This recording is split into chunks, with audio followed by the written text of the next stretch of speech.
back to another video. I'm going to be telling you how to make Roblox thumbnails like this one on the screen right now. And so yeah, first you want to open Chrome, and the reason why you want to open Chrome is so you can type up Blender. I'm really fast, but don't go download Blender 2.9. Don't do that. The one I use a lot is you just go to download, and then you go to the previous versions, and you can go to all of these ones right here. So if you download every version of Blender, alright, here you go. So you go scroll all the way up here and you go to 12.78, and then when you're in here you want to either choose all the way down here, you want to choose 2.78C, Windows 64 on the side, or Windows 32 on the side, depending on what your operating system is. Mine 64, so you click that, which will then download Blender 2.8. Now I've already download Blender, so it is right here. So what else you want to do is you want to then go on to Roblox Studio. When you get into Roblox Studio, you can just make a base plate like that. Just make a random base plate, don't need to save it or nothing. So once you've loaded into the base plate, you can get rid of toolbox if you wanted to, or you can get rid of one of these. These ones do not matter. Well, Explorer does actually. So you go to plugins, and you need this extension, which you can find just by going to models and then plugins, and then it should be somewhere around here, right up here, the third one. So once you've done that, you can go to the character inserter and insert the username that you want. So let me just choose this random guy. Let's name it. But what if we? Well.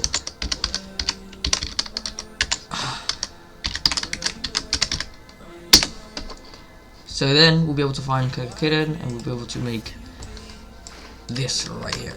So now we've got Connect a Kitten, we've got the R15. For some reason he's really tall. I do not like. Why are you tall? Why are you tall? So you can now get rid of this, and let's just open up these two things again. Just because I like it preferably like this, because you get a standard view. So go back to plugins, and then go to Mood Animator and click on File, New Animation, and then name it whatever the hell you want. So now once you've done that, you can then click on the plus sign right up here, and then click on Connect a Kitten, and the regular should be already selected, so you click OK, and then you can start messing about with the arms, and you can do it all at one time, and you can also animate it to make it look like that. Moon Animator is also used for animation programs if you ever want to use animations.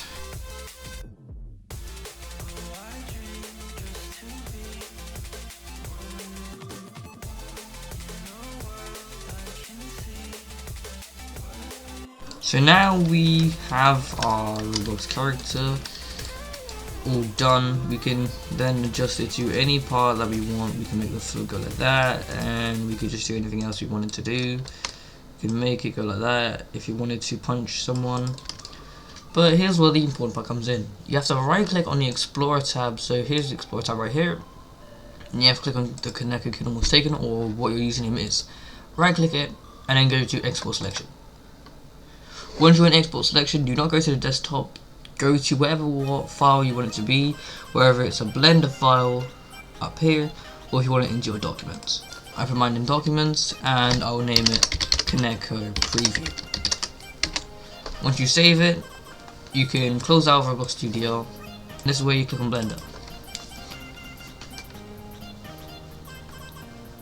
Once you're on Blender, you can get rid of this, and by just clicking off, and then you do delete, and then enter. That'll get rid of this block right here. So then you go to File, Import, Wavefront OBJ. It should open our Documents tab right here that I already have set preview. So you should be able to find it somewhere around here. So we have to just find your Connect preview, and you have to select the OBJ file. So now we've got our OBJ file, we can just center it to the middle, just like that, and then we want to make everything max as possible.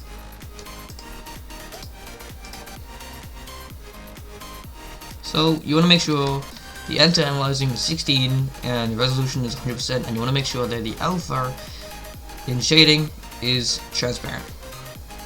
Then you want to go to, you want to click off, and you want to click 0 on your keyboard. Once you're in that, you'll be in the camera mode, and you press Shift plus F to move your camera, and you can select it to whatever angle you want it to be.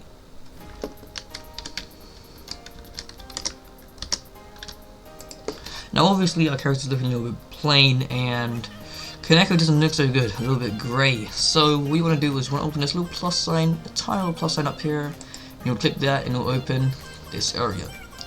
So what you want to do is you want to go to this other shading area, and you want to go to texture solid. So we'll give our little Kaneko our texture. Then you want to go to ambient occlusion, and I don't know, you maybe want it to be really dark shaded, or you want it to be just a little bit of plain shade. Obviously I'm meant to do this, so then I can go into here. So then, you go back into this tab, so I don't know how to close this tab to be honest, so ignore that for now. So in this original tab, you can go into this little world icon by the looks of it, click on it, and it will send you to here. This is the world tab. You can click on here on ambient, environment, and indirect lighting. But also, if you don't want it to look a little bright all the time, you can disable ambient occlusion, and then go back to the camera icon, and then click render.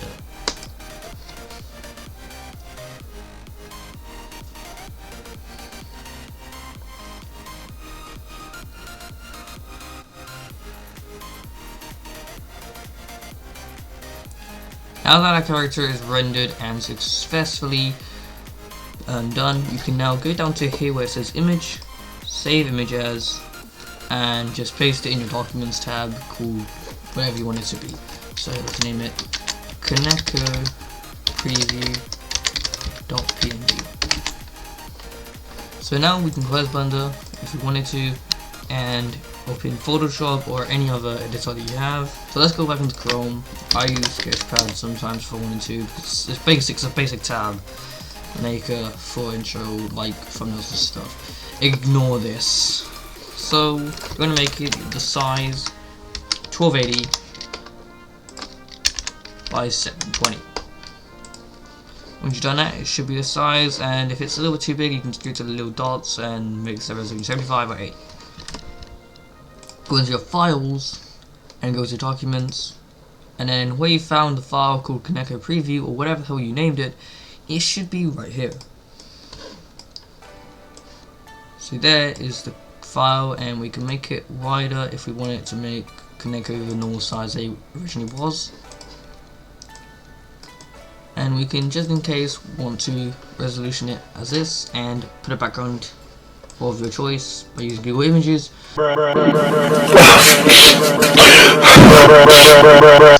Background. So now we've got our basic render, we can go to Sketchpad and just insert it. Send it to the back just to make it so you can see the image, and you can use the paint tool to make it whatever the hell you want it to be.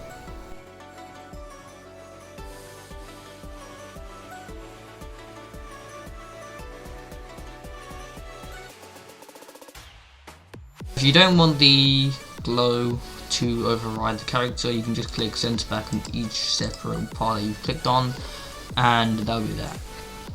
But now you can go into the image selector, go to color effects, and change the saturation of what you want it to be.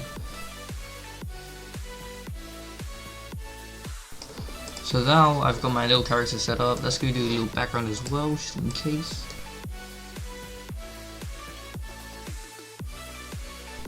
There we go, now we've got a purple background of this, and it can match Kaneko. And then you can make a background border of your choice just by doing this. Make sure you can have fill disabled if you want to. Then do a little cutout. Make sure the outline is a little bit thick, otherwise it will not show.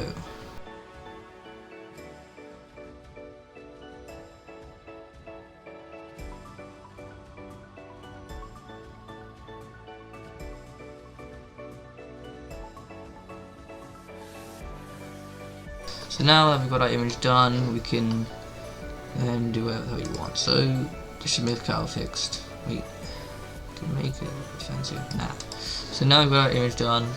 Let's just click export down here, save, and it will just save automatically to whatever file you had it previously.